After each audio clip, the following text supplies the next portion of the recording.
Claude Dauphin, on va commencer l'interview autour de votre livre, autour de vous-même, surtout le livre, surtout ce qui est... Alors, je ne dirais pas, parce que ce n'est pas un livre qu'on peut parcourir de la première page à la dernière page, donc je ne dirais pas que je l'ai lu de bout en bout, mais, parce que c'est comme ça, mais c'est un livre qu'il faut toujours parcourir. Et pour ça, vous allez nous donner les codes. Pour le coup, c'est vous qui, parlez, qui allez nous parler des codes pour pouvoir lire cet ouvrage, pour que chacun qui tombera dessus puisse s'en approprier et en faire bon usage, parce qu'il faut faire bon usage de cette histoire du style musical d'Haïti pour tout ce qu'il y a dedans. Alors, Claude, bonsoir. Merci Et Claude beaucoup, Dauphin, Cheika Vital. bonsoir et merci d'avoir accepté notre invitation pour parler de votre livre Histoire du style musical d'Haïti, sorti en 2014 chez Mémoire d'Encrier. Tout à fait. Voilà, j'ai tout dit. Oui, oui, oui, oui, oui. Claude Dauphin, je pense que vous avez déjà répondu à cette question parce que ça fait 7 ans là que cet ouvrage est sorti. Oui. Mais je la pose quand même. Je voudrais savoir, euh, quand vous écriviez cet ouvrage, en fait, quand vous êtes parti sur cet ouvrage, quand je dis l'ouvrage, pas encore le bouquin, le livre, mais ce travail, est-ce que vous vous êtes dit dès le départ que ce livre doit devenir une référence pour tous ceux qui s'intéressent de près ou de loin à la musique haïtienne? Ouh, et quelle question vous me posez là, hein? Vous me prêtez de mauvaises intentions. Alors, bon, certainement, j'ai voulu faire un ouvrage synthèse. Une synthèse, d'abord, je dirais pour moi, ça faisait quand même près d'une quarantaine d'années que je travaillais à une musicologie d'Haïti. Euh, et vous savez que je raconte un peu une histoire connexe à, à ce livre. J'étais encore étudiant en musique à l'École normale de musique de Montréal lorsque j'ai fondé une société de concert destinée à jouer des œuvres classiques haïtiennes. Et l'idée m'est peut-être venue, mais j'ai été, on m'a un petit peu guidé, ou j'allais dire forcer la main. Comme vous voyez, je plaisante toujours un petit peu autour des choses trop sérieuses. Donc, on m'a forcé la main.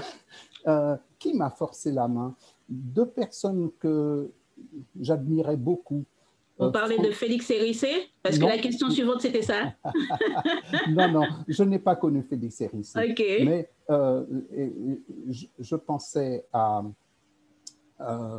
Franck Fouché, qui était un dramaturge et qui était quelqu'un de très grande culture, et, euh, et puis Robert Durand, qui lui était violoncelliste et qui a joué un très grand rôle dans l'essor de la musique de chambre en Haïti, dans l'éducation musicale en Haïti.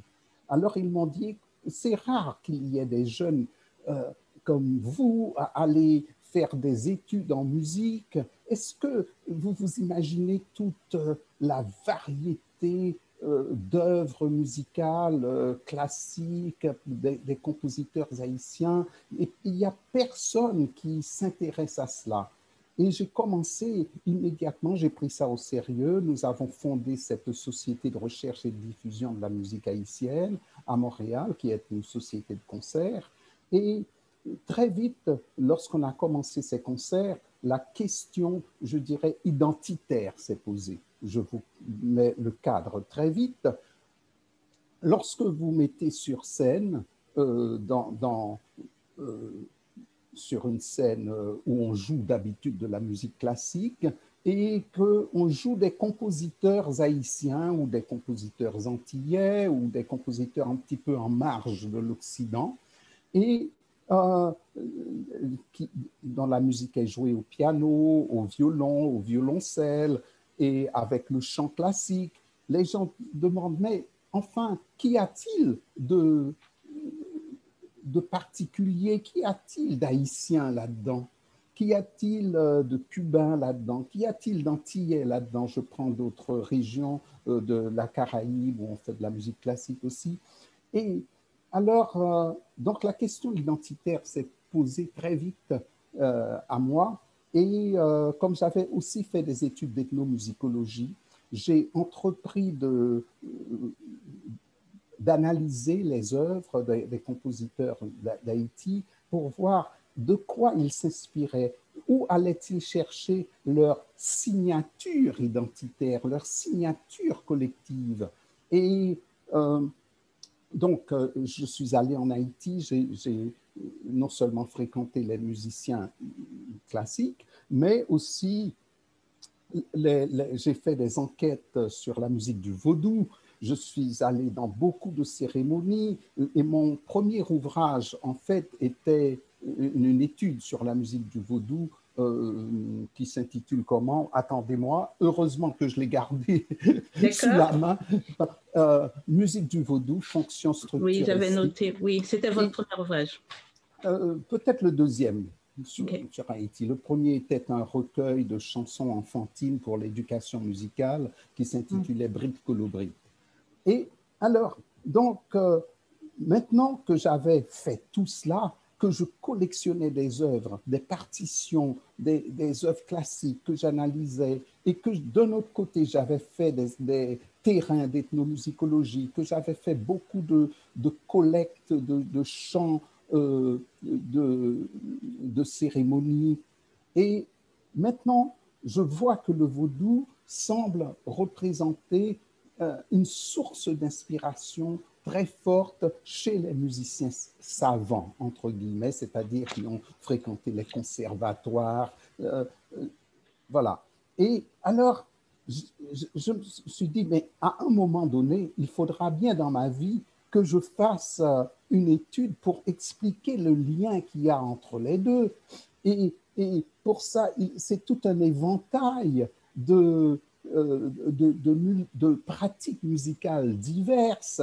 Et donc, quand on dit musique haïtienne, même les Haïtiens commettent cette erreur, à mes yeux, monstrueuse, que de dire, ah, la musique haïtienne, c'est le compas. Ou bien, Justement, on va en parler. c'est telle chose. Mais c'est aussi ça, je ne renie pas. Mais c'est un tel éventail culturel que quand on sélectionne, moi je serais totalement dans l'erreur si je disais la musique haïtienne, c'est la musique classique. Ah non, pas du tout. C'est un élément important du patrimoine et surtout un élément qu'on avait oublié dans le patrimoine. Donc, en travaillant dessus et puis pour expliquer les liens entre ces deux extrêmes, cette musique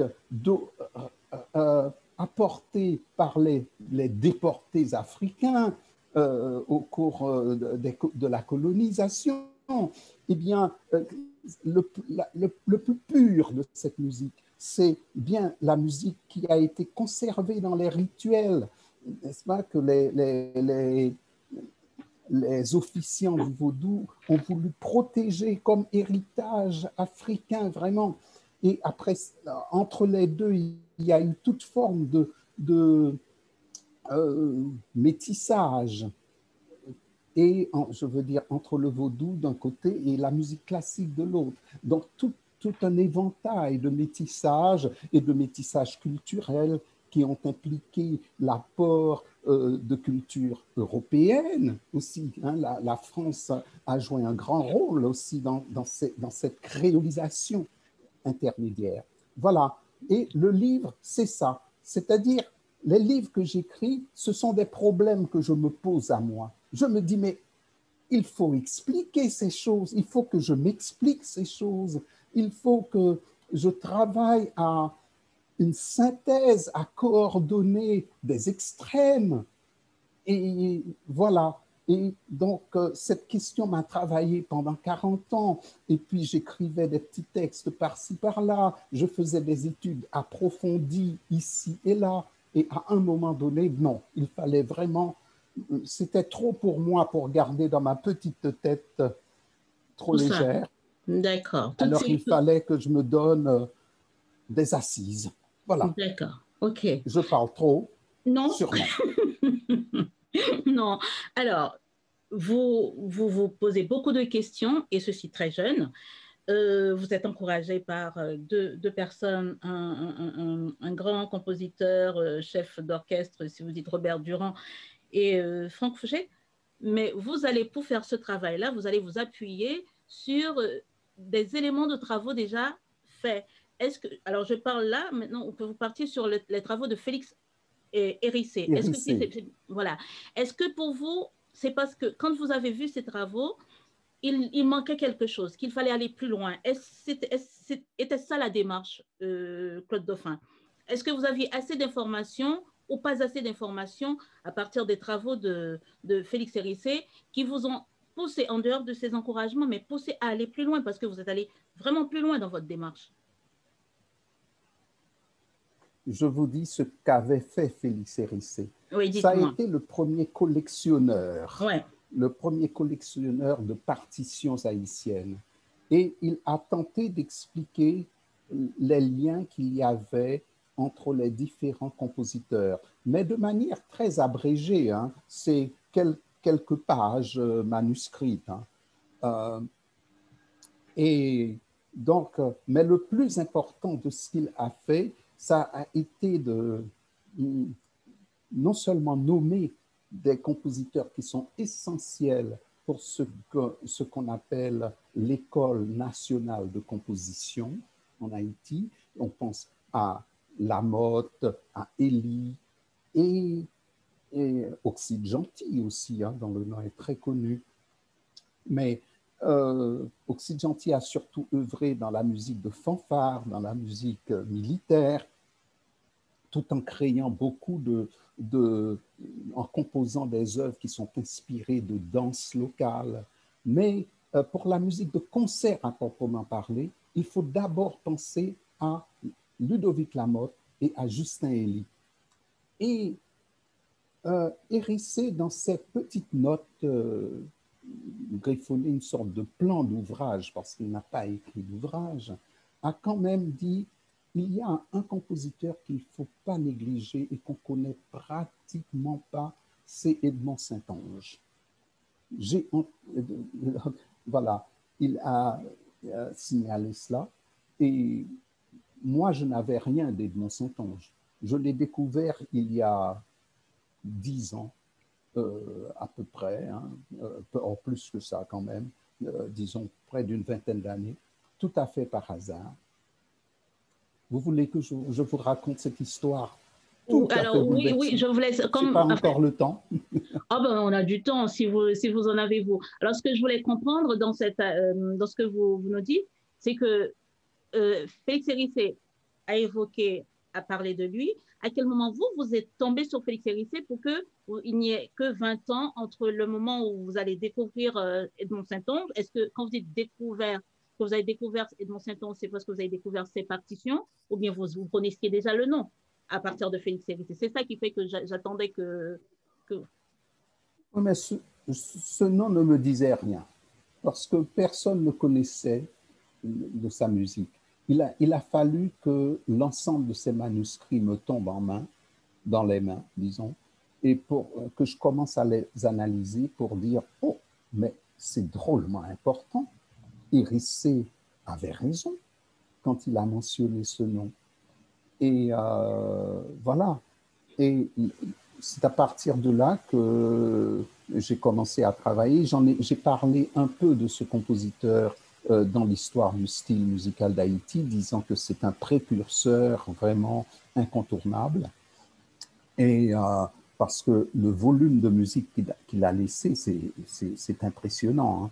Et dire que la musique était non pas un domaine de loisir pour lui, mais disons que ce n'était pas son métier principal, comme Justin Elie ou Ludovic Lamotte. D'accord. Alors, donc, mais c'est, je dirais, plus d'une centaine d'œuvres monumentales. On va faire Oui. l'interview à l'envers. Parce que c'est intéressant. C'est pour ça aussi, on savait qu'on partait sur une interview avec une sorte de schéma. j'avais toutes ces questions à poser sur la musique classique, sur la musique savante. Donc, vous les avez avancées. Donc, je reste dessus. Vous dites que vous avez découvert un volume extraordinaire de la musique, concernant la musique de Edmond Saintonge. Ça veut dire que vous avez tout de Edmond Saintonge.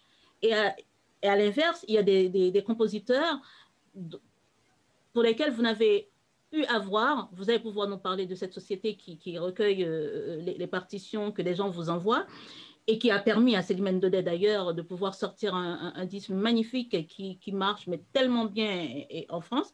Donc ça veut dire que Edmond Saintonge, il a eu cette chance, je ne sais pas si c'est le bon mot, que ce qu'il a fait, que ce qu'il a écrit, que ce qu'il a composé soit conservé.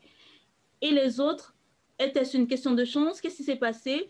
Et comment vous allez comment vous allez faire pour que, je pose pas mal de questions en même temps, et comment vous allez faire pour que tous, en fait, toute une population et que ça aille plus loin, que tout le monde puisse être au courant de ce travail d'Edmond Saintonge? Regardons ce compositeur. Jusqu'à présent, il n'y a pas de monographie à son sujet. Je viens de publier le premier grand article sur Edmond Saintonge qui est sorti. C'est un article de près d'une quarantaine de pages. Donc, vous voyez, ça couvre quand même beaucoup. Et qui vient de sortir dans la revue d'histoire haïtienne, publiée par les éditions du Syndicat à Montréal. J'aurais dû vous l'envoyer, mais enfin, toute notre conversation ne se déroulant pas sur Saintonge, je n'ai pas pensé à cela, mais c'est sorti. Vous le ferez plus tard. Il y a une semaine ou 2 jours. Okay. Alors, ou 15 jours, qu'est-ce que je dis? 2 semaines à peu près, qu'est sorti cet article. Alors, donc, voilà, il n'y a pas de monographie sur ce compositeur et le CD de Célimène Daudet est une véritable révélation de comporter des compositeurs comme Lamotte, Elie et Saintonge en plus, qui est totalement une découverte. Et surtout le jeu de Célimène Daudet, d'un raffinement extraordinaire. Elle comprend tout à fait cette musique. Et c'est ce qui m'amène à parler de Saintonge, qui aujourd'hui n'est plus un inconnu, hein, depuis que Célimène Daudet a sorti son ouvrage. Et puis-je dire, sans faire de l'ombre à Célimène Daudet, que j'admire au plus haut point, qui ne l'aime pas, hein? Vous connaissez du monde qui ne l'aime pas? Moi, j'en connais pas. Non. Donc, mais conjointement à l'action de Célimène Daudet, il y a une pianiste américaine qui s'appelle Marianne Parker, qui elle aussi joue ce même répertoire de ces mêmes compositeurs et qui avait fait un CD paru il y a 2 ans environ, où il y avait des œuvres de Saintonge aussi. Mais son CD, si bien fait soit-il, hein, et c'est une pianiste remarquable aussi, eh bien, n'a pas connu, je dirais, l'aura du CD de Célimène Daudet. Et alors, donc, voilà, c'est une sorte de conjonction, de conjoncture aussi, qui fait que ce compositeur inconnu devient un peu l'emblème de cette école nationale d'Haïti, dont la musique est magnifique. Il y a des œuvres magnifiques. Comme j'aime souvent dire, c'est peut-être pas tous des chefs-d'œuvre, mais ça vaut le détour. Oui, ça vaut le détour. Mais nous attendons que tout soit joué. Tout soit joué, qu'on puisse, comment dire, apprécier tout le travail, parce que Célimène Daudet n'a joué que quelques œuvres sur son CD. Donc, du coup, peut-être qu'un CD complètement interprété par des pianistes tels Célimène Daudet, David Bontemps et tout à pourrait fait. sortir justement sur Saintonge et faire en sorte que ça soit davantage connu et qui touche davantage de monde. Ça peut arriver. Ça peut arriver. Et dès que je suis sollicité par les interprètes, eh bien, je m'y prête volontiers. Et les œuvres sont là, on les a sauvées, c'est ça l'essentiel. Quels sont ces symboles qu'on va retrouver dans ce genre de musique que vous appelez déjà musique savante? C'est ça? On parle Oui, bien de la musique savante là. oui, oui, tout à fait. Un Et terme qui peut nous faire problème, mais oui, conservons-le et puis faites-moi confiance, je suis du genre inclusif, donc je n'utilise pas des termes pour éloigner les gens, mais plutôt pour les rassembler, et c'est ce que j'ai dans le moment.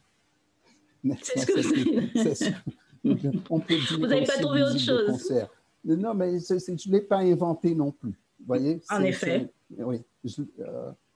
Alors, qu'est-ce que la Attends, musique savante? je, Si, bon, pour nous permettre de mieux aborder la chose, pas pour ceux qui vont vous écouter, pour vous regarder, qu'est-ce que la musique savante quand vous évoquez la musique savante dans votre ouvrage?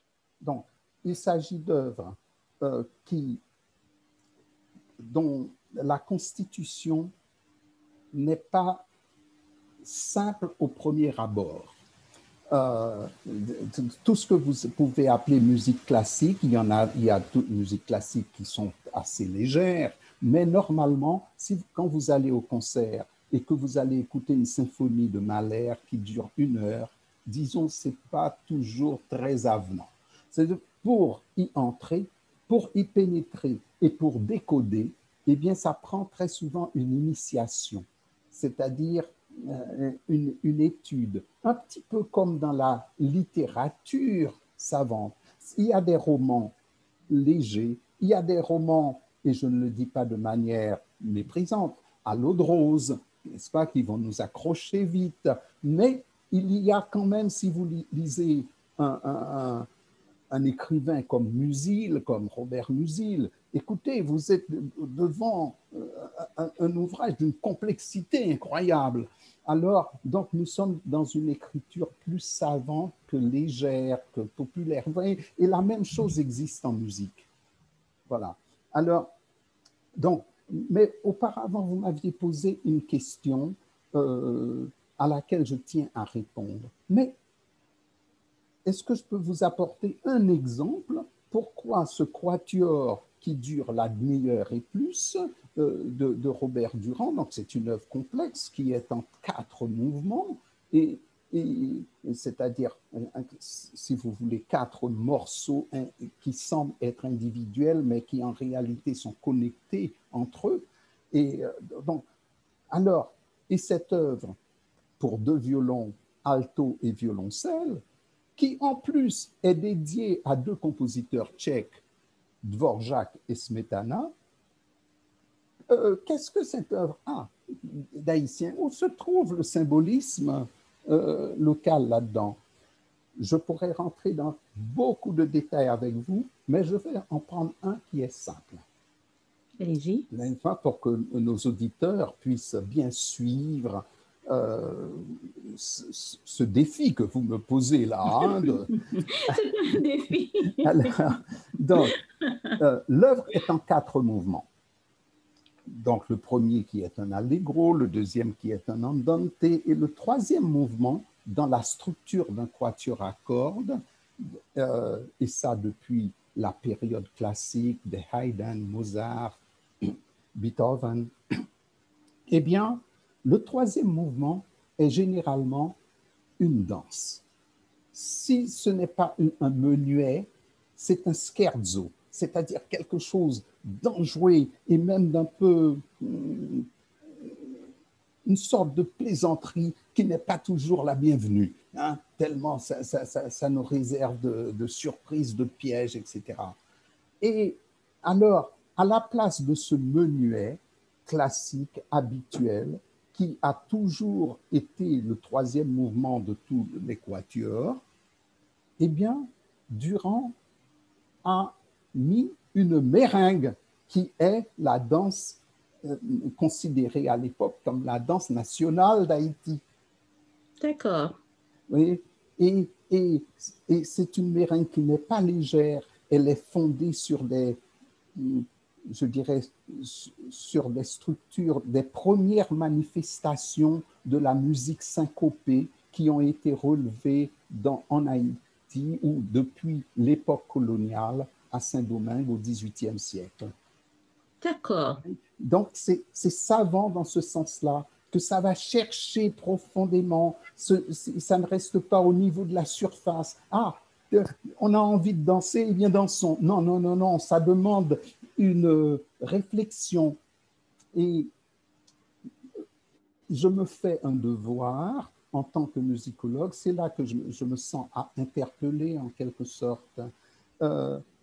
Si c'est difficile, eh bien, il faut quelqu'un pour expliquer et puis permettre l'accessibilité. Tout le Tout à monde a fait. droit à cette musique. Tout le Bien monde a sûr, droit au chef-d'œuvre. bien C'est sûr. pas seulement une élite qui a droit au chef-d'œuvre, diable. En effet, Vous voyez? Et vous avez ça, raison. je le fais non seulement pour la musique haïtienne, mais je suis professeur d'université. J'ai passé toute ma carrière à, à former des enseignants pour rendre la musique plus difficile, accessible Accessible. à tous. Ouais. C'est mon Alors, défi. oui. Mais pour cela, pour rendre cette musique accessible, vous avez dû plonger dans un bain. Parce que moi, ce que j'ai remarqué, en réalité, vous me direz si je comprends mal ou si c'est pas vrai, s'il n'y a pas de problème, il faut me le dire tout simplement. J'ai comme l'impression, vous dites, cette musique qui serait réservée à une sorte de caste, mais qui en réalité, c'est une musique qui va direct, qui est puiser directement dans la même d'Haïti. Donc, comment comprendre que cette musique soit aussi éloignée de tout un peuple? Mais parce que je dis tout un peuple parce qu'en réalité, quand on parle, d'ailleurs, vous l'avez dit tout à l'heure, quand on parle de musique haïtienne, tout de suite, tout le monde répond compas.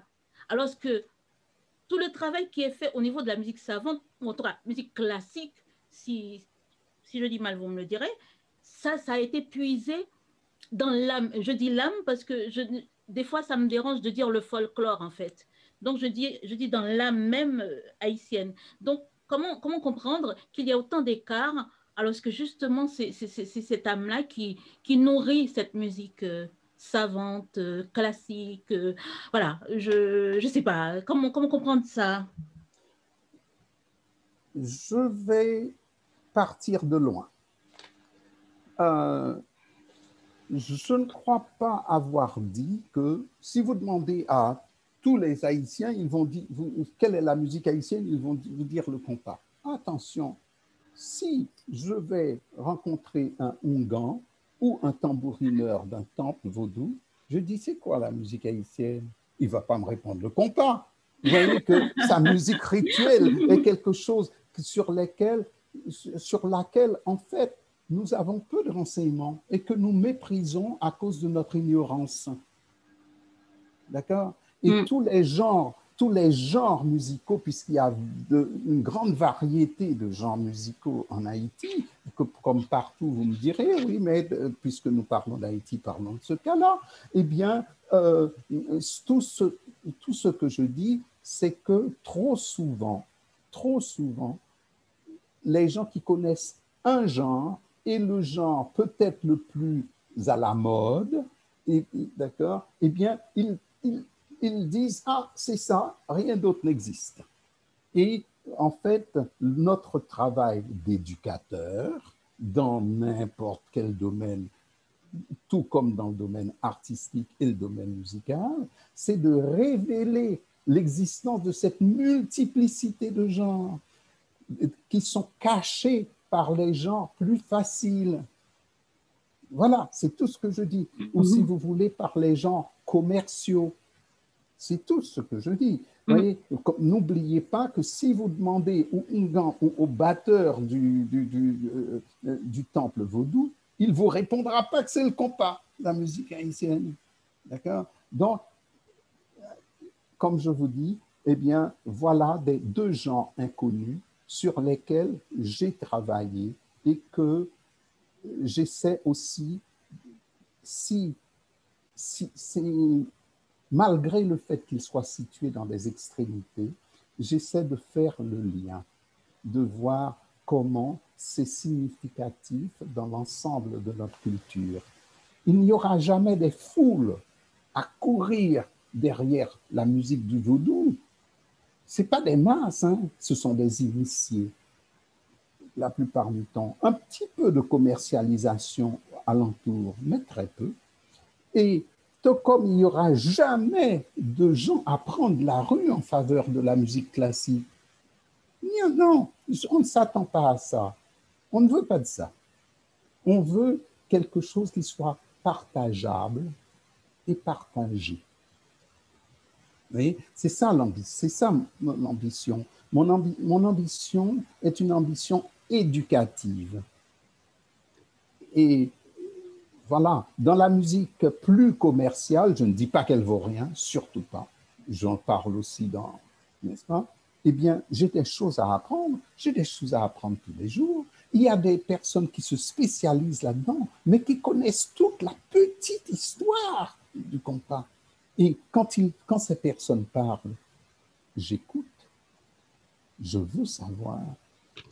C'est pour ça que vous êtes parti très loin pendant longtemps. Vous êtes parti, vous êtes revenu, vous êtes allé, vous dites, vous n'êtes pas allé à devenir un initié, mais vous avez pris du temps pour pouvoir écouter, comprendre, mettre sur papier. Comment vous avez fait tout ce travail, en fait?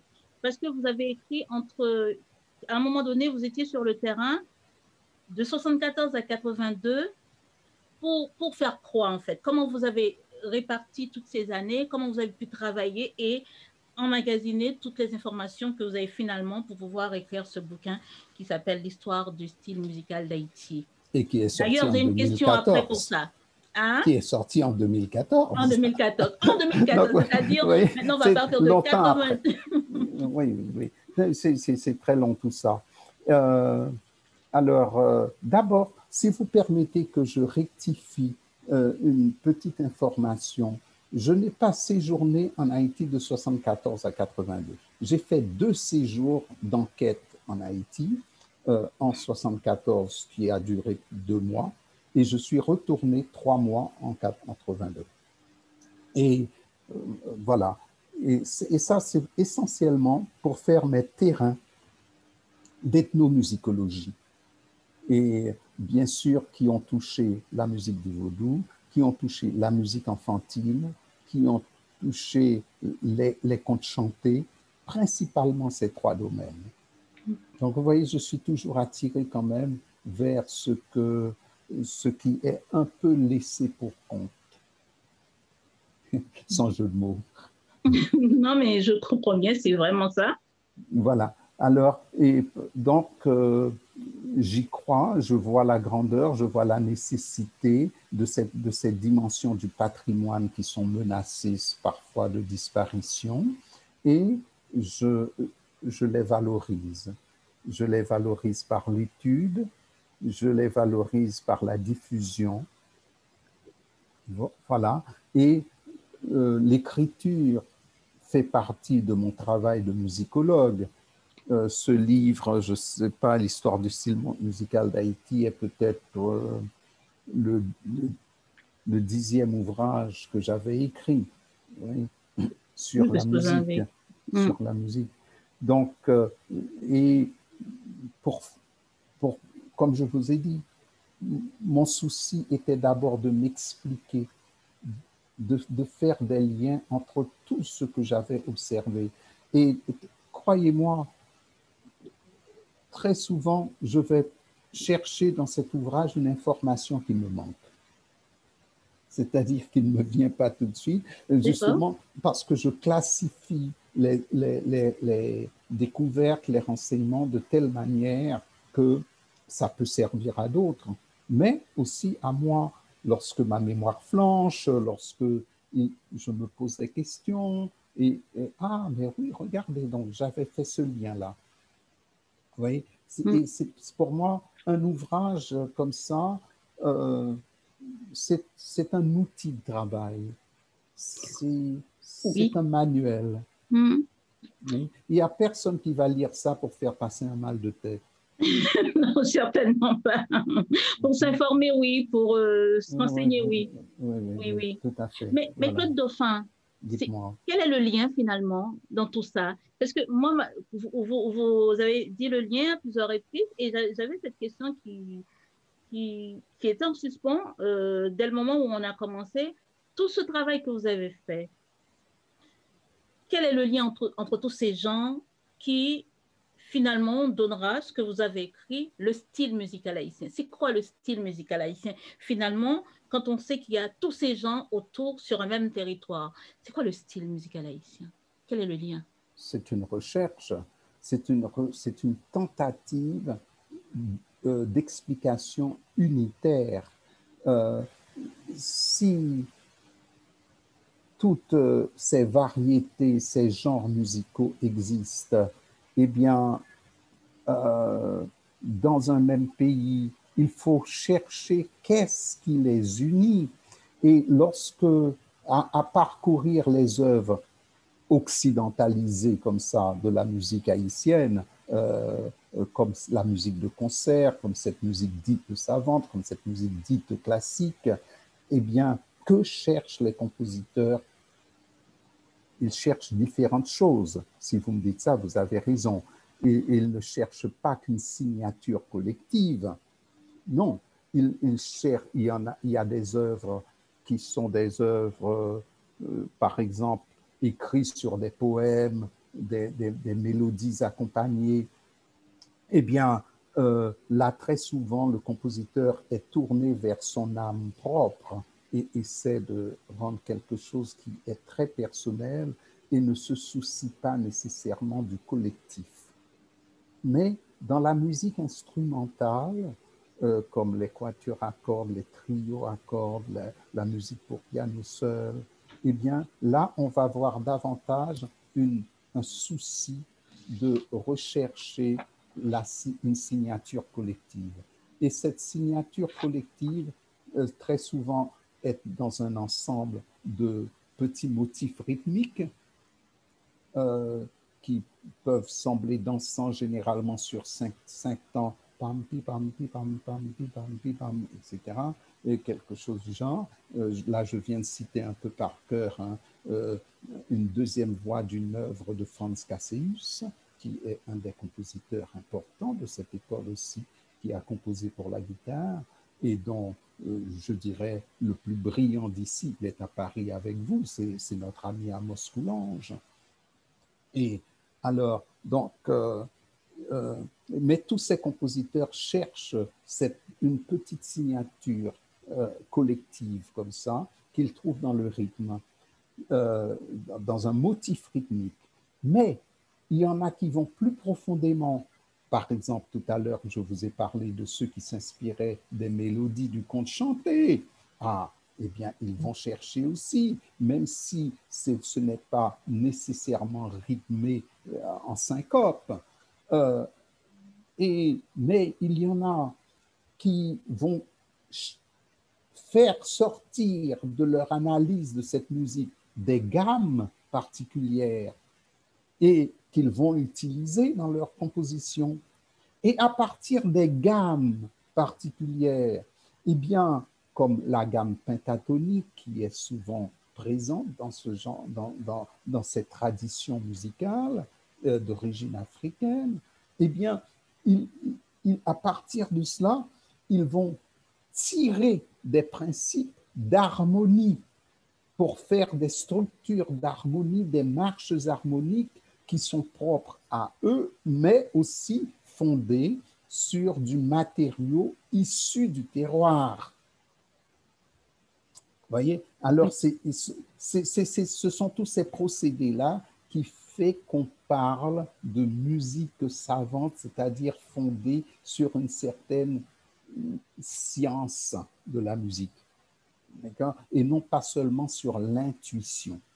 Ce qui ne veut pas dire que l'intuition est mauvaise. Mais non. Et tout à l'heure, vous avez utilisé une belle expression. Je l'ai retenue et j'ai dit, ah, je garderai ça peut-être pour la Quelle fin est-elle? ou pour plus tard. Vous m'avez parlé de l'âme haïtienne. je ne suis pas capable de vous dire ce que c'est que l'âme humaine. Je suis encore moins capable de vous dire ce que c'est que l'âme haïtienne, mais je vais vous raconter une histoire musicale. Allez-y. Nous n'avons pas beaucoup parlé des compositrices et je regretterais que cette émission se termine sans que je n'évoque la mémoire d'une compositrice remarquable En la qui est personne de... Carmen Brouard. Tout à fait. Et alors,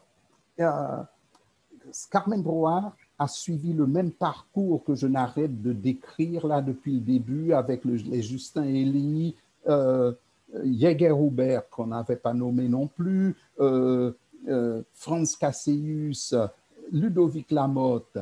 Carmen Brouard fait partie des 5 compositeurs qui constituent cette première école nationale de composition. Et Carmen Brouard a composé beaucoup d'œuvres.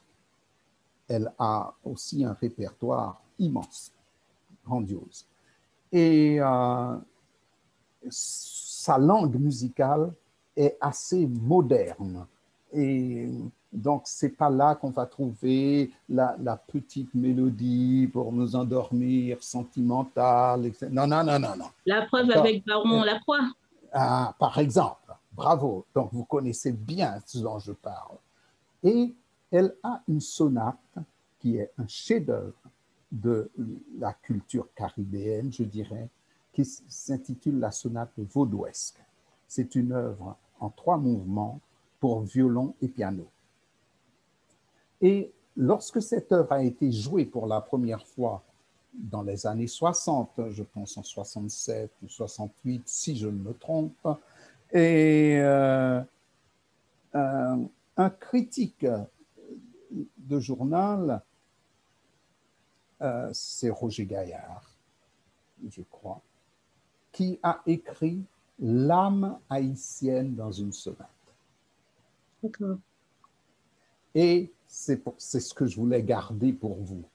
D'accord. Quand vous parliez de l'âme haïtienne, dans cette sonate, si diversifiée pourtant, si classique, enfin, non, si romantique, non, pardon, si impressionniste à la française, par héritage de César Franck, de Maurice Ravel, etc.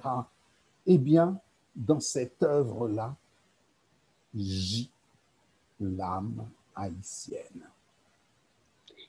D'accord. Et dans cette sonate vaudouesque, par ses rythmes, par ses gammes, par ses échelles musicales, ses échelles sonores, par son harmonie, par son esprit, par son ressenti, par sa musique. Qu'est-ce que je vous dis? Tout simplement. Tout simplement. Eh bien, l'âme haïtienne c'est cette empreinte locale qui anime tous les compositeurs qui ont œuvré dans ce domaine. Claude Dauphin, dites-moi. Comment vous réalisez un travail sans jeter des fleurs, hein, mais un travail extraordinaire par rapport au temps que vous avez pris parce que vous ne m'avez pas expliqué pourquoi c'est sorti qu'en 2014, hein, on a oublié de dire par rapport à cet ouvrage. Vous dites que, en fait, c'est pour enseigner, c'est pour... Encore une fois, si je n'utilise pas les bons mots, parce qu'on a tendance à utiliser des synonymes de ce que les autres ont dit quand on oublie, si je n'utilise pas les bons mots par rapport à ce que vous avez dit, reprenez-moi, ça me fera du bien. Vous faites ce travail, tout le travail que vous le faites pour enseigner, pour que les gens soient informés, sachent, apprennent, je ne sais pas, tout plein de choses, mais vous le faites sans reproche aucun, à l'extérieur d'Haïti. Comment faire pour que les personnes visées, quoi, les jeunes qui vont grandir, je pense que d'habitude, quand on fait ce Solza, c'est pour la jeune génération, les jeunes. Comment faire pour que ces jeunes-là participent, en tout cas, soient touchés par tout ce travail qui est fait et qui les concerne? Comment faire? Bon, c'est sûr, on ne peut pas être partout. Et en Haïti, je suis un peu persona non grata. Je ne m'en vante pas, je ne tire pas de gloire de ça, mais je suis d'une génération qui a beaucoup subi des affres de la dictature et ainsi je me suis retrouvé à l'étranger. J'ai fait 2 courts séjours de retour pendant lesquels j'ai été emprisonné, pendant lesquels j'ai été gêné beaucoup de mon travail. Vous voyez, Oui, c'est pas drôle et je n'ai pas envie d'y retourner. Et pourtant, grande partie, la plus grande partie de mon travail est tournée vers ce pays. Et mon éditeur pour l'histoire du style musical d'Haïti, Mémoire d'Encrier, est très présent en Haïti. Euh, les livres publiés par Mémoire d'Encrier jouissent de, comment dire, de diminution de coûts adaptés au pays pour que les ouvrages puissent circuler. J'écris des notes de concerts, des petits pamphlets pour l'enseignement. Partout, on fait de l'enseignement musical en Haïti. Vous voyez, je participe beaucoup et je sens que mon travail se fait mieux de l'étranger que de l'intérieur. L'intérieur est trop dangereux pour moi. Je suis un poltron incroyable. vous avez raison. Je ne peux pas passer mes nuits, au lieu de réfléchir sur du travail à faire, à me terrer de peur parce qu'on tire partout. Non, je ne peux pas. Et ce que j'ai subi, disons-le, en Haïti, m'a traumatisé. L'idée d'y être me révulse. Voilà, n'ajoutons pas, parce que surtout ces jours-ci, nous connaissons pas mal de déboires. Et c'est triste, mais je n'ai pas peur, au moins, de l'étranger de dire, mais il faut le dire, que c'est pas humain, c'est pas correct de traiter, de se traiter mutuellement comme on le fait On le fait. dans ce pays. Mm. Voilà. D'accord. Et donc, je me fie à mon éditeur, je me fie à mes correspondants avec lesquels je corresponds tous les jours, n'est-ce pas, pour apporter un petit détail pour leur enseignement là-bas, etc. Et Ça se c'est passe mieux. où exactement? Attends, ceux avec qui vous travaillez sur le terrain, ils travaillent, c'est-à-dire, la question, ouais, c'est ça en fait. Ils travaillent avec qui? Pour quel, Bon, pour quel public?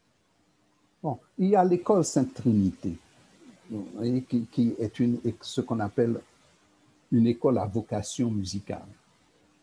Donc, qui œuvre en Haïti depuis les années 60 et qui a formé quand même beaucoup de musiciens. Julio Racine, compositeur et chef d'orchestre, qui est décédé il y a quelques mois, a longtemps et a fait 25 ans de sa carrière à Sainte-Trinité, a dirigé l'orchestre symphonique de Sainte-Trinité. Et tous ses collaborateurs, Micheline Dalancourt, Micheline Laudin-Denis, Nicole Saint-Victor, Will Hobson, vous voyez, tous ces gens, je suis fier de les nommer. Ils travaillent sur le terrain, ils forment des musiciens, il y en a qui ont leur cours privé de musique et qui collaborent avec les institutions comme Sainte-Trinité. Voilà. Et de l'étranger, eh bien, j'apporte ma petite pierre à cet édifice en admirant le courage de ceux qui restent sur place. Il y a aussi le fait que quand on est resté si longtemps à l'étranger, on perd les codes, oui, de l'intérieur et on est immédiatement plus vulnérable. Oui, je comprends. Bon, c'était pas dans l'idée de vous dire de repartir, hein. C'était justement pour savoir comment se fait tout le travail que vous faites, comment il arrive à toucher le public. Et j'entends très bien que vous puissiez le faire de l'extérieur. Et il y a aussi le relais que vous nous prêtez, n'est-ce pas, en faisant de la médiation radiophonique, médiatique. Vous voyez, c'est essentiel. Et c'est aussi pourquoi je me prête à ce jeu en dehors du plaisir de faire votre connaissance. Merci beaucoup, Claude Dauphin. J'ai une question, en fait, et je pense que vous saurez répondre. Alors, on a une nouvelle génération qui danse sur une musique qu'on appelle, j'ai plein de questions pour vous, elles sont toutes là, mais je ne sais pas où les placer, qui s'appelle Rabodaï, une sorte de musique électronique avec un DJ. Est-ce que vous, dans toutes vos recherches, vous pouvez rappeler à nos auditeurs, à moi-même, à tous ceux qui ne le savent pas ou qui le savaient, qui l'oublient, ce que c'est que le rabodaï? Est-ce que vous pouvez le faire pour nous, s'il vous plaît? Oui. Le rabodaï, c'est quand même un élément de la musique des bandes à pied, c'est-à-dire les raras et autres formes que prennent les bandes à pied, c'est-à-dire des groupes qui circulent en faisant de la musique, en chantant, qui s'accompagnent de musique, même si ce sont des groupes qui ne sont pas nécessairement musicaux, de justiciers de la campagne, etc. Je vous dis l'étymologie du mot. C'est une étymologie française, ne nous étonnons pas, ça existe aussi dans notre vocabulaire en grande partie est emprunté à l'ancien français de temps de la colonie. Alors, c'était une période de guerre et il y avait des musiques pour l'abordage, c'est-à-dire lorsque on abordait un autre bateau pour aller l'accrocher ou bien pour aborder une troupe militaire contre qui on en a. Alors, et le cri était à l'abordage, d'où vient le rabodaï. Alors, c'est une musique un peu déchaînée qui vous pousse vers l'avant, qui vous pousse à marcher. D'ailleurs, lorsque l'on examine les bandes de rara, par exemple, et dans la plupart des bandes à pied, eh bien, on voit qu'il y a non seulement un vocabulaire qui est un vocabulaire de guerre, mais il y a des rites comme les saluts, le haut chant, hein, le chant, en créole on dira le rochant, n'est-ce pas, pour saluer le chef militaire, ou bien le chef de la bande, ou bien quelquefois aujourd'hui un bienfaiteur de la bande. On arrête devant les autorités de la ville ou qui sont sur le chemin pour leur faire un rochant, pour les célébrer, pour les saluer. Alors, donc vous voyez, il y a différents rituels comme ça dans ces musiques, dont le rabodaï. D'accord, d'accord. Qui est une musique originellement d'attaque, à l'abordage. Vous savez ce qu'on en fait aujourd'hui? Non, vous m'avez plus ou moins expliqué. Non seulement, alors je ne vous ai pas tout dit, c'est que en plus d'être joué par un DJ, une sorte de musique électronique, alors là je vais être je ne suis pas un peu sévère en le disant ça, je pense que je ne serai pas assez sévère en le disant, c'est que c'est une danse très vulgaire en plus. Obscène, vous voulez dire peut-être obscène. très obscène. Oui, J'ajoute le trait. Hein. Oui, je ne, je ne m'en étonne pas. Et puis, personnellement, tout en comprenant très bien votre position, d'accord, mais j'ai un regard plus anthropologique sur Ok. l'obscénité. Peut-être une façon de la faire accepter. Peut-être. Peut-être. D'accord. Mais j'en parle de cette danse obscène dans l'histoire du style musical d'Haïti. Quelle est leur fonction? Quelles sont leurs origines? Cette proximité de l'obscénité et de la mort, ça veut dire du geste de reproduction et de la mort, ce qui sont des phénomènes très étroitement liés, Eros et Thanatos, n'est-ce pas, dans l'histoire de l'humanité et dans notre vécu. Si nous aimons, c'est parce que nous mourrons. Oui. Et donc, et dans la culture haïtienne populaire, eh bien, ces manifestations sont exprimées au premier degré. Par exemple, j'ai étudié dans le cadre du vaudou les cérémonies de Guédé. Vous voyez, eh bien, les Guédés sont les dieux de la mort. Eh bien, si vous voulez voir de l'obscénité, entendre des choses obscènes, choquantes, eh bien, il faut aller dans les Guédés. Il faut, donc, j'ai fait l'exercice. C'est difficile, vous voyez, de rester calme et puis d'enregistrer tout ça et de réfléchir sur ce que c'est. D'accord? Donc, et si le rabaudage, à l'origine, est une danse de guerre, ça veut dire c'est une danse de tuerie. On va tuer. Eh bien, là où on tue, là où il y a mort, il y a sexualité débridée. D'accord, merci hein, de trouver la bonne explication pour accepter. Je comprends ce que vous dites, mais comme je vous dis, enfin, remarquez, à mon âge vénérable, j'ai peut-être un peu tout vu. Je pense. Donc, oui.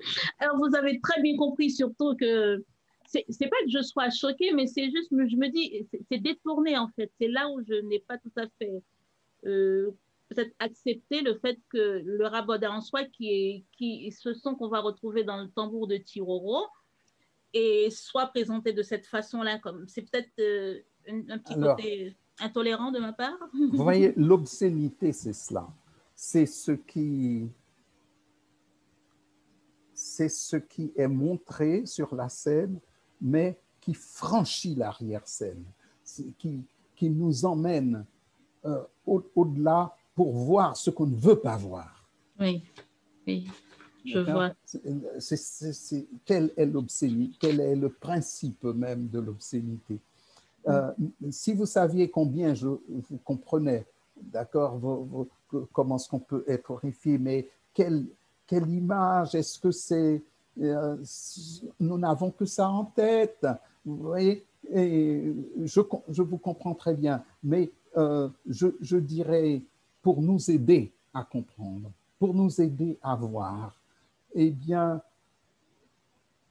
surtout dans un contexte où le désespoir nous guette partout, où la mort nous guette partout, eh bien, mettre en scène ces phénomènes et, permet d'en rire. Et c'est curieux. Hein? Il y a dans beaucoup de musiques, pas seulement dans les musiques de bandes à pied, mais en Haïti, par exemple, même dans la musique populaire de danse, le compas, etc., il y a une forme d'obscénité. elle est plus contrôlée, plus maîtrisée, et puis surtout, elle est plus métaphorique. Mais je me demande quelque part dans le livre, mais s'il est, je, je ne sais pas comment les femmes qui dansent pendant que le chanteur dit de telles horreurs sur les femmes puissent accepter cela. Alors, non mais, et pour, donc, vous voyez, mais tout le monde comprend que c'est un jeu. Oui. Sinon, on ne pourrait pas vivre. Bah, j'ai vu que vous parlez du machisme dans la musique haïtienne.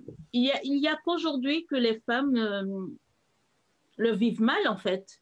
Parce que, de ce qu'on comprend, hein, parce que moi-même qui travaille un petit peu sur le compas et qui passe la musique compas où les gens passent leur temps à parler de la femme en parlant pas de couper clouer et qui lui, c'est son exercice favorable, balancer de temps en temps. Il dit, bon, là, c'est pour les hommes aujourd'hui, cette musique-là, mais il passe son temps à balancer.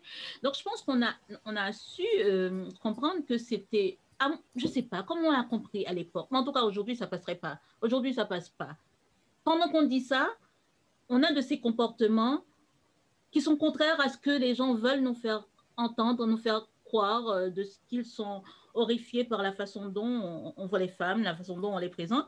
Et vous le présentez très bien vous en parlez d'ailleurs, comment ne pas en parler de ce machisme très, très bien établi dans la société, mais pas qu'en Haïti d'ailleurs. Non, non, absolument pas. Absolument pas. C'est la Bible d'ailleurs qui a commencé avec son histoire.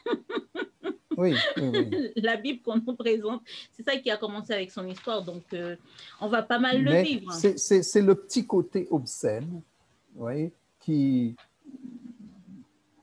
nous surprend parfois et nous pique à vif. D'accord. Ce petit côté obscène. Comment est-ce qu'on peut s'amuser à de cette façon. Ouais. Dites-moi, Claude Dauphin, pourquoi avoir fini le livre en 2014? C'est toujours pas ma réponse. Hein.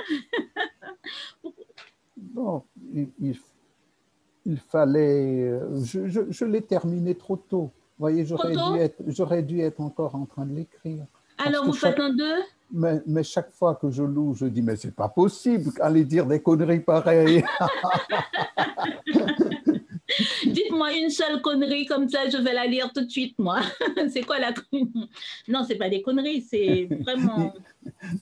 Non, non, qu'est-ce que vous voulez? C'est un défaut d'auteur, n'est-ce pas, d'être extrêmement critique avec soi-même. Et puis, il y a quelque chose de réel, c'est qu'on évolue. 2014 à aujourd'hui, si je compte bien, ça fait 7 ans. Alors, j'espère ne pas être le même. Depuis 7 ans, je vois autre chose. Tous les jours, j'apprends du nouveau. Et puis, je me dis, ah non, mais si tu avais à écrire ça aujourd'hui, j'espère que tu ferais ça autrement. D'accord? Peut-être qu'il vous faudrait écrire un 2. Oui, peut-être. Mais vous savez que très souvent, trop souvent, le mieux est l'ennemi du bien. Oui. J'ai commis ce livre, je l'assume, et il y a du bon là-dedans. Restons-en là. J'écris d'autres choses, de plus pointues peut-être sur la musique haïtienne même. Oui.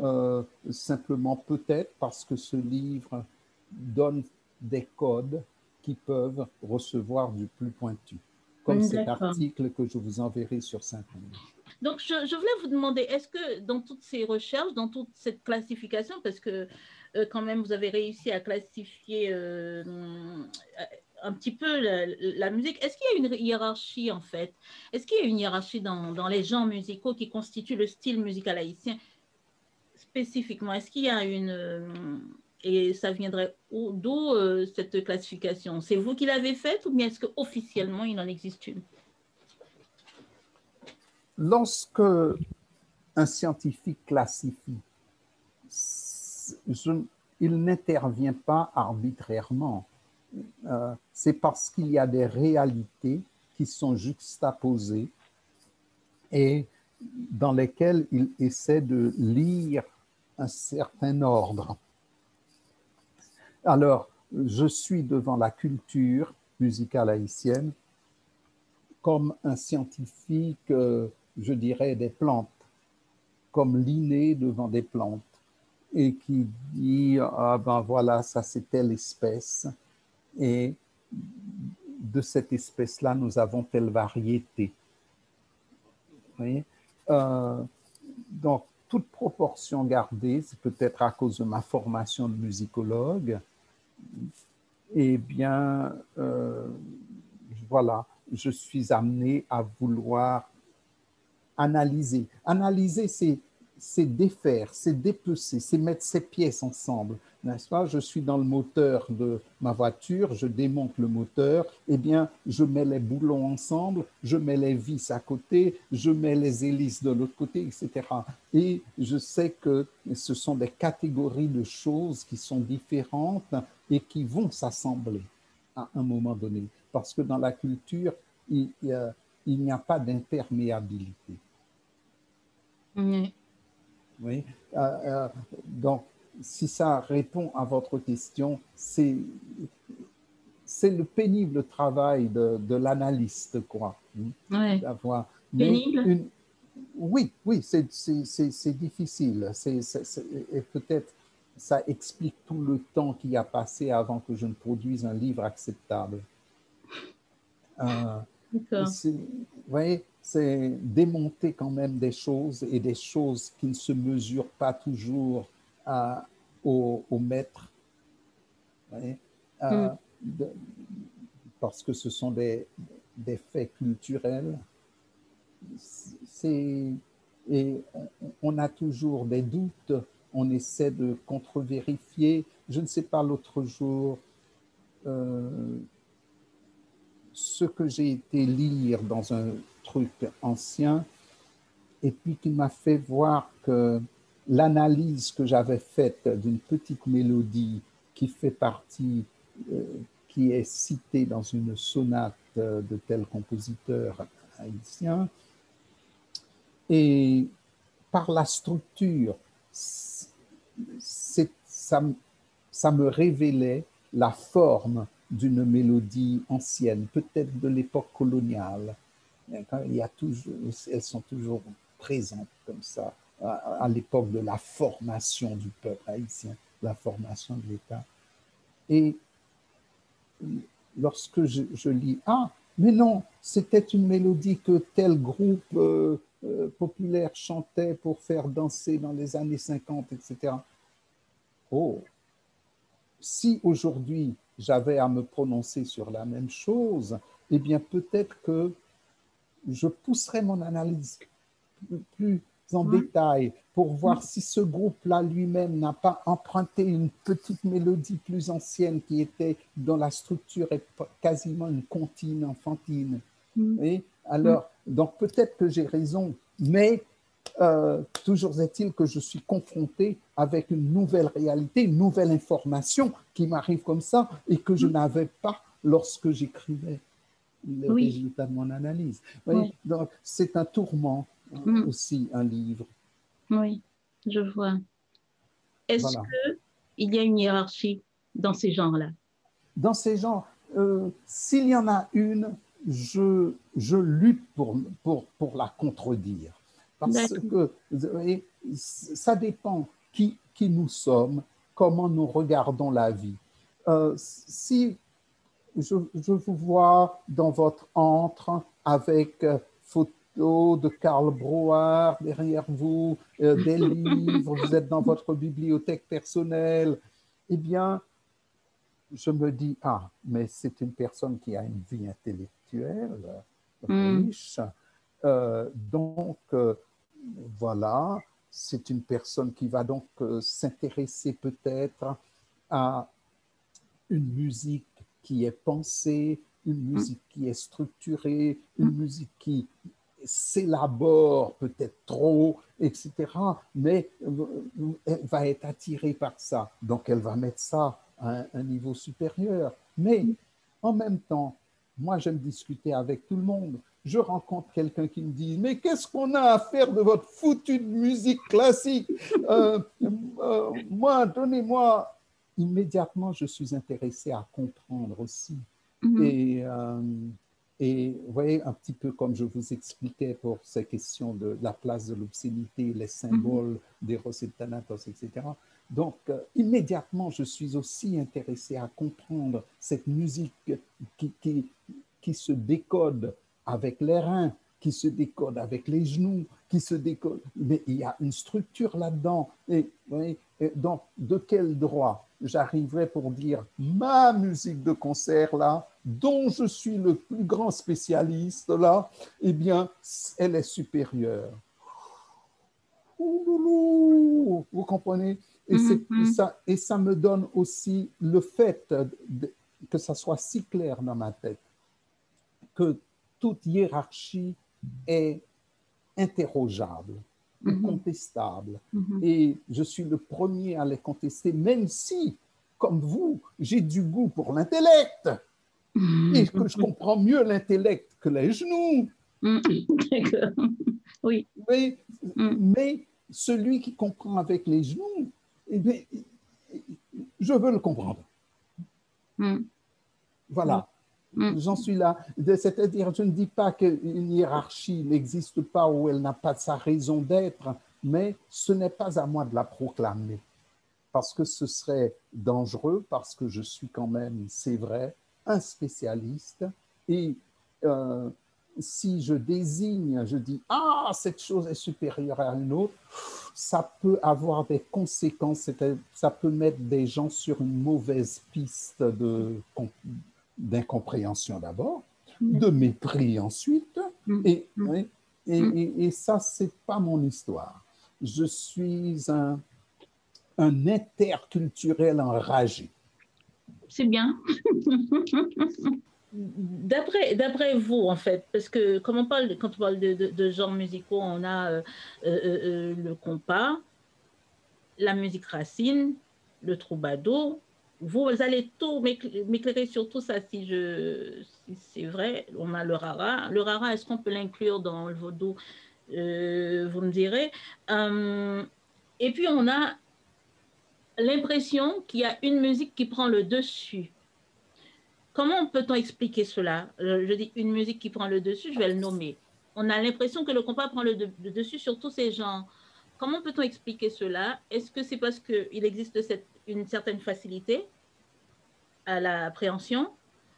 Ou du moins, je ne sais pas, est-ce que c'est une évidence que ça soit cette musique-là qui soit partout, qui étouffe un petit peu, je parle pour moi, hein, qui étouffera un petit peu les autres en fait.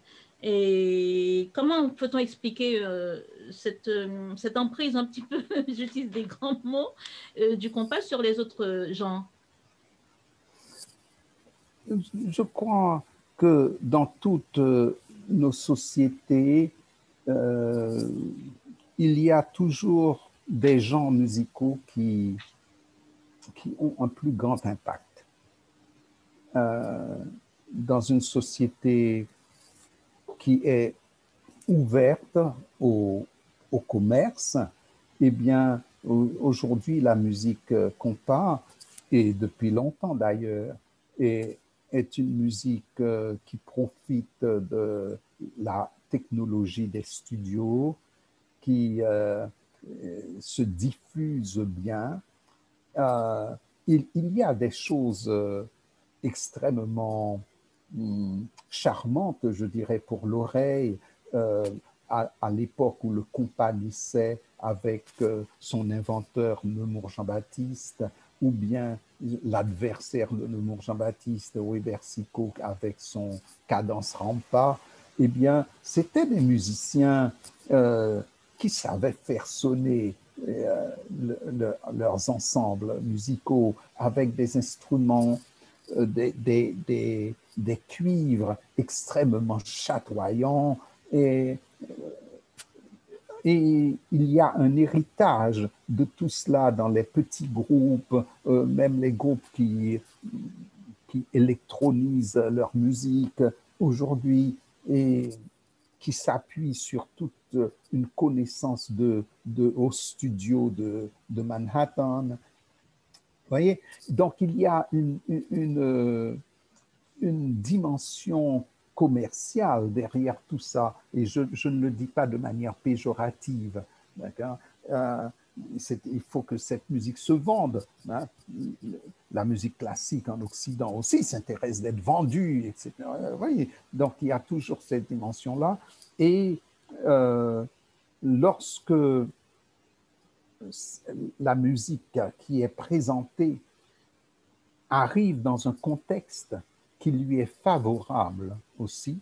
Vous voyez, certains musicologues autres que moi, qui analysent le contexte où est apparu le compas, où est apparue la cadence renta, la cadence même, comme on disait tout court, eh bien, c'est un contexte de trouble en Haïti. C'est la dictature règne, on ne peut parler, on ne peut se regarder sans qu'il n'y ait suspicion. Et il y a une tension interne terrible qui a besoin d'une échappatoire. Et le conflit entre ces deux groupes, cadence et compas, eh bien, a représenté une sorte d'exutoire qui a permis à cette population de survivre à cette dictature étouffante. Et vous voyez, le contexte est important. Et Oui. les spécialistes, les sociologues de la musique, vous voyez, qui étudient cela, vous l'expliqueront mieux que moi. Mais c'est inévitable parce que tous les genres musicaux se font un peu une guerre. Pas parce que nécessairement on se déteste, mais simplement parce qu'on veut prendre le dessus. On veut être le plus rayonnant, celui qui a le plus grand public, celui qui a la meilleure réputation, etc. Alors, donc, il faut bien qu'il y ait un gagnant. Oui. Tout ce que je peux prétendre, c'est que les autres ne sont pas perdants. Oui. C'est qu'ils ont leur champ d'action. Oui, chacun son espace, quoi. Son espace. Ouais. Et mon métier est aussi d'expliquer les recoupements entre ces espaces. Vous voyez, c'est lorsque je parle d'interculturalité. Il est où l'espace de la musique racine par rapport à la musique vaudou, au genre vaudou? Elle est où la musique racine, dite musique racine, par rapport à la musique dite vaudou? Est-ce qu'il y a un espace entre les deux? Est-ce qu'il y a... Bon, la musique racine n'est pas une musique rituelle. Ce n'est pas une musique sacrée. C'est une musique de diffusion, de l'imitation du sacré, si vous voulez. Tandis que la musique du vaudou est une musique sacrée, c'est une musique d'initiation, c'est une musique de célébration des esprits. Vous voyez, nous sommes ailleurs. Les fonctions sont foncièrement différentes.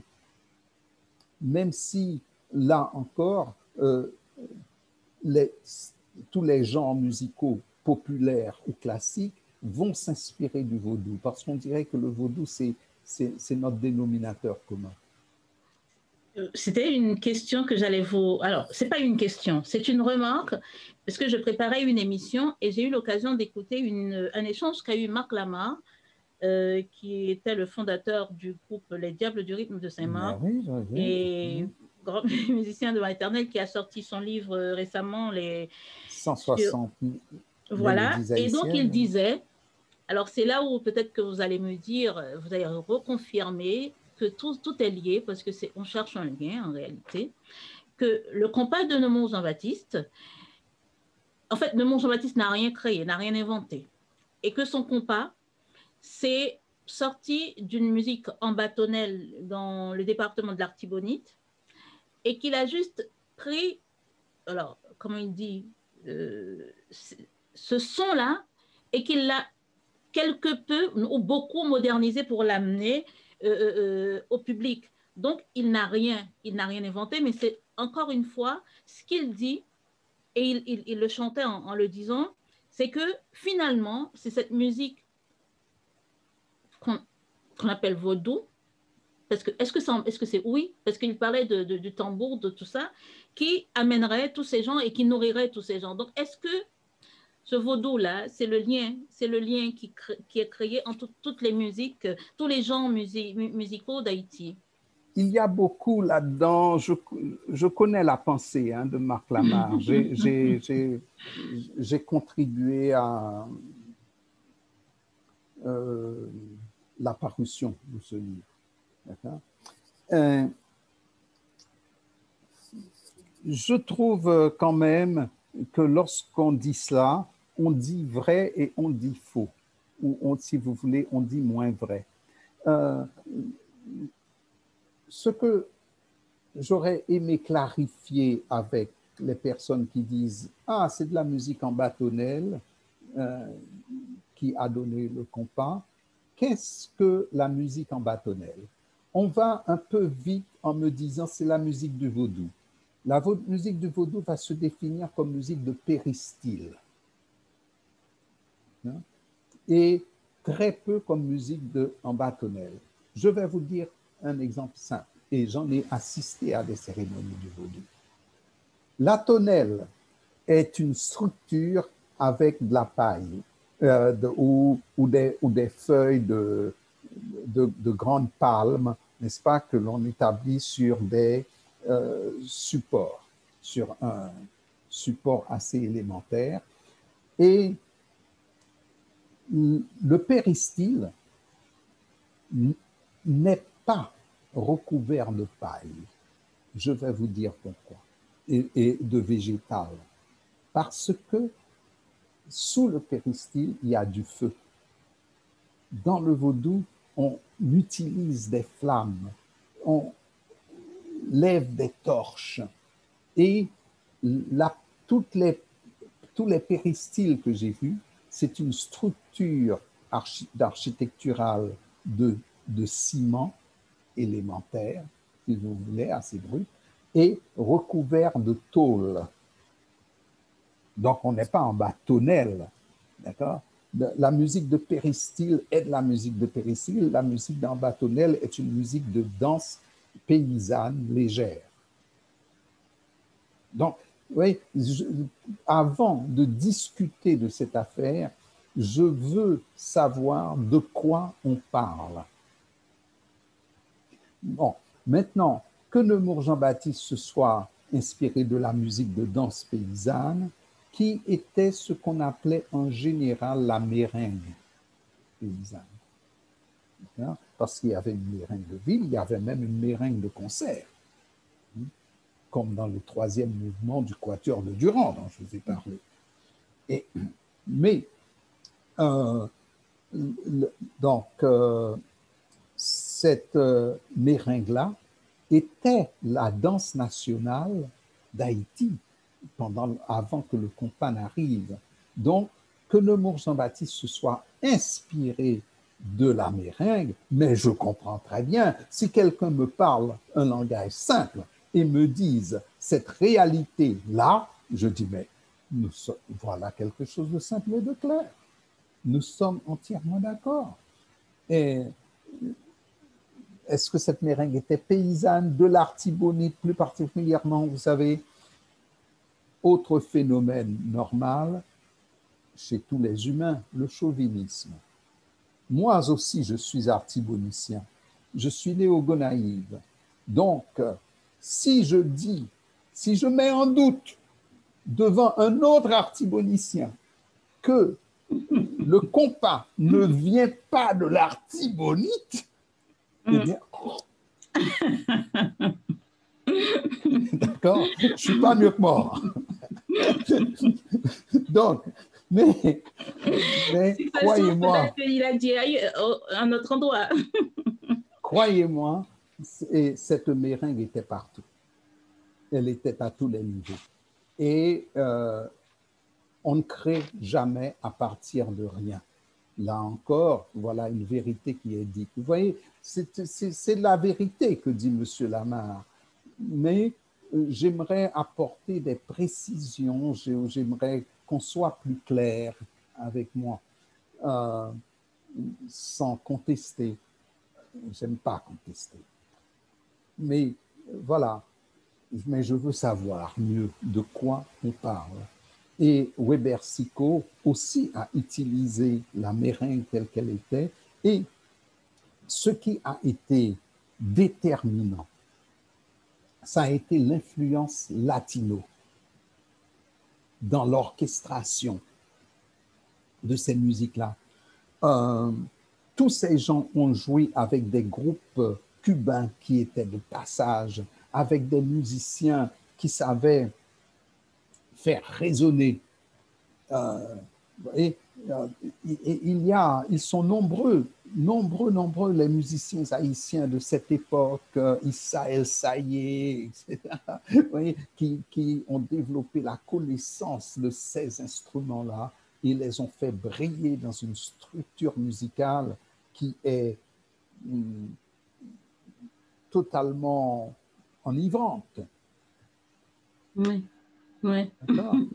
Ça, j'en parle aussi un petit peu dans mon livre, sans être spécialiste de la musique de danse, mais avoir au moins les éléments de base pour expliquer la chose. Si vous deviez dire en une phrase, par exemple, ce que c'est que le style musical haïtien, qu'est-ce que ce serait? C'est une musique qui cherche à...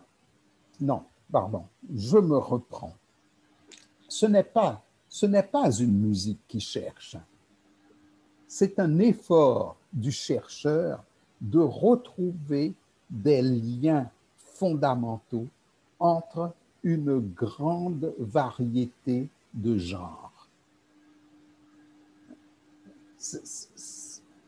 Quelqu'un aurait pu parler dans une autre culture le style, histoire du style du rock. La personne se retrouverait devant le même problème que moi ou la même problématique que moi, c'est-à-dire rechercher à travers une grande diversité de rock ceci, rock cela, il y a une terminologie extrêmement riche pour le rock, eh bien, qu'est-ce qu'ils ont de commun? Quels sont les éléments qui permettent de trouver un lien, un fil conducteur? Donc, le style musical, l'histoire du style musical d'Haïti, c'est la recherche du parcours de ce fil d'Ariane. Trouvé dans la genèse des pratiques? Oui, tout à fait. Ah oui, la genèse des pratiques m'intéresse énormément. Vous vous êtes retrouvé dedans en partant de l'idée que vous allez faire des recherches, vous êtes retrouvé dedans de façon forcée ou bien c'était déjà orienté quand vous partiez dans l'idée d'écrire ce livre, que vous Non. retrouviez dans la genèse des pratiques Alors, comme je médicales? vous ai dit, je me questionne, est-ce que j'avais l'idée d'écrire ce livre? J'explore des musiques et je rencontre un certain nombre de, de difficultés conceptuelles. Et il faut que je les résolve. Et j'écris, mon métier est d'écrire. Un musicologue écrit et publie. Et donc, je fais l'analyse, j'écris mes résultats et au bout d'un certain temps, voilà, j'ai tous les éléments devant moi. Et là, il faut faire les liens, il faut développer un récit qui guide dans ce parcours. Et ce récit-là, on est très égoïste, hein. C'est pour moi que je le fais d'abord, pour dire, écoute, depuis le temps que tu travailles à travers toutes ces musiques-là, qu'est-ce, qu'est-ce, qu'est-ce qui, quelle satisfaction t'en tire? Quel éclairage pour ton propre esprit, ou bien est-ce que tu sombres entièrement dans la folie? Tu vois, je me parle beaucoup. Et avec tous ces éléments, eh bien, là, écrire, c'est commencer à mettre de l'ordre dans ce récit. Et lorsque le récit me semble pouvoir tenir la route, eh bien, je me dis, d'ailleurs, depuis très jeune, c'est-à-dire jeune étudiant en musique, eh bien, mes aînés qui m'encadraient, les Fouché, les Durand, ils me disent, mais il faut nous écrire un livre. Mais oui, mais je ne suis pas prêt, ce n'est pas ce que je veux. On n'écrit pas un livre comme ça en criant ciseaux. Vous voyez, ce n'est pas une démonstration que je veux faire au public que je suis le plus savant, etc., ou que ma musique vaut plus que celle des autres, etc. Non, non, non, non. Vous voyez, ma dynamique intérieure est tout autre. Je suis un rat de laboratoire. Euh, tous les jours, je travaille à expérimenter des liens. Et euh, euh, et c'est une expérience scientifique n'en est pas une si on ne fait pas le récit de l'expérience. C'est si on ne tire pas des résultats ou si on ne consigne pas la procédure. C'est comme ça que naît un livre musicologique. D'accord. Et c'est comme ça que j'ai travaillé. Je n'ai pas eu une inspiration pour vous dire, ah, aujourd'hui, je démarre mon livre.